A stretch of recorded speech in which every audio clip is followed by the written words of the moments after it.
Good morning and welcome to Bible Light, bringing you Bible Light on today's pathway. This is Pastor Cordell Baker of the Independent Baptist Church speaking. I'll be bringing you today a message entitled The Gainsaying of Korah. You'll find the portion of Scripture I'll be expounding in the 16th chapter of the book of Numbers. But first, this old-fashioned gospel song.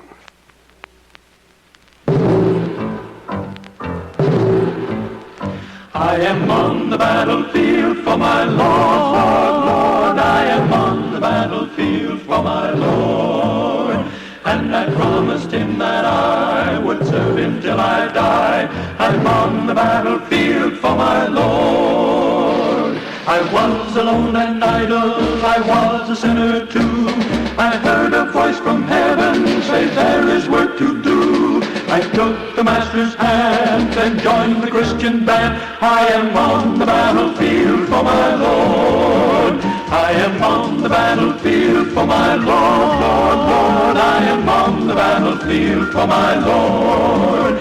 And I promised him that I would serve him till I die. I'm on the battlefield for my Lord. I left my friends and kindred on for the promised land. The grace of God upon me, the Bible in my hand. In distant lands I trod, crying, sinner, come to God. I am on the battlefield for my Lord. I am on the battlefield for my Lord, Lord, Lord. I am on the battlefield for my Lord. And I promised him that I would serve him till I die. I'm on the battlefield for my Lord. I am on the battlefield for my Lord, Lord, Lord. I am on the battlefield for my Lord. And I promised him that I would serve him till I die. I'm on the battlefield for my Lord. I am on the battlefield for my Lord, Lord, Lord. I am on the battlefield for my Lord. And I promised him that I would serve him till I die. I'm on the battlefield for my Lord. Here we find a man by the name of Korah. And the first thing I want you to see tonight from this passage is the faction of Korah. Now Korah, the son of Izhar, the son of Kohath, the son of Levi, and Dathan and Abiram, the sons of Eliab, and On, the son of Peleth, sons of Reuben, took men, and they rose up before Moses with certain of the children of Israel, 250 princes of the assembly, famous in the congregation, men of renown. And they gathered themselves together against Moses and against Aaron, and said unto them, Ye take too much upon you, seeing all the congregation are holy, every one of them, and the Lord is among them. Wherefore then lift ye up yourselves above the congregation of the Lord. Here we have a picture of the faction of Kohath, or Korah rather, who was of the children of Kohath. Now the Kohathites, of course, were Levites. They were a part of the family of Levi. But you will recall that it was only the family of Aaron that were chosen for the priesthood itself. The Kohathites did have a very important ministry that related to the tabernacle, that related to the priesthood, but it was not the priesthood. And so here's a man, Korah, one of the children of Kohath, who has started a rebellion. You'll notice that his closest associates were not of the tribe of Levi, but rather of the tribe of Reuben. Now, perhaps that is significant, perhaps it isn't. As I recall, Reuben was the eldest of the tribes. He was the oldest one. And so this may have had some significance, as we'll mention a little bit later on. But here we have then a rather formidable group of people. We have first these leaders that are mentioned, and then we notice that there are 250 men, and these men are all described as princes. What that means was that they were principal men. They were the leaders. They were the guys that were responsible for overseeing all of these other tribes and divisions within the tribes. They were the petty bureaucrats, if you please, of that particular period of time. Not just ordinary laymen. These were actual leaders. And now they are coming against Moses and against Aaron. A very formidable faction indeed. And we notice here that they had some rather fallacious reasoning. And we will look at this first of all in verse 3. They gathered themselves together and they said, "Ye take too much upon you, seeing all the congregation are holy, every one of them, and the Lord is among them. Wherefore lift ye up yourselves above the congregation of the Lord." Now, here they are actually masking their real intentions. They are masking the real rebellion that is involved here under the pretense of a democratic sort of thing. You guys are taking too much on you. Everybody is equal. Everybody is equal. Everybody has the same rights. Everybody has the same responsibilities. And you guys are exalting yourselves above the rest of the people. You'll find, of course, that is quite often the way demagogues work. You can see the same kind of thing in operation today if you just listen to the news reports, and you see that wherever there is a communist rebellious movement, it always takes on this kind of character. These other people are trying to hold you down. They are trying to exalt themselves above you, and you have as much right as they do. And of course today particularly, it's you have a right to the wealth, you have a right to the land, you have rights, and we want to see to it that your rights are protected. You've seen it over and over again. Every demagogue operates in that same sort of a way. Always be a little bit leery of that sort of thing, because you can get yourself involved in a trap very quickly. And not a few I was going to say Demetrius, but that isn't his name, Diotrephes in the churches, have also used exactly the same kind of reasoning in order to gain their faction and get people to go along with them. But let's see how fallacious that reasoning was. Was it true that Moses and Aaron had exalted themselves above the people? Was it true that Moses and Aaron had taken too much upon themselves? Well, all you have to do is go back and read the first 12 chapters of the book of Exodus, in fact the first 4, and you can see very quickly that it simply was not true. As a matter of fact, Moses was there as the leader of this people, not because he wanted to, but because God made him to do it. He didn't even want to be there. You'll recall that God almost had to take him by the nape of the neck and the seat of the breeches and set him down in Egypt to get him to go and do what he wanted him to do. Moses kicked and screamed all the way. He had an objection for everything.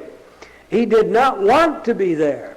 And to suggest now that Moses took too much upon him is about as fallacious a thing as you could possibly run onto. Nor was it true that Aaron had taken too much upon himself. Aaron had not chosen the job that God had given him.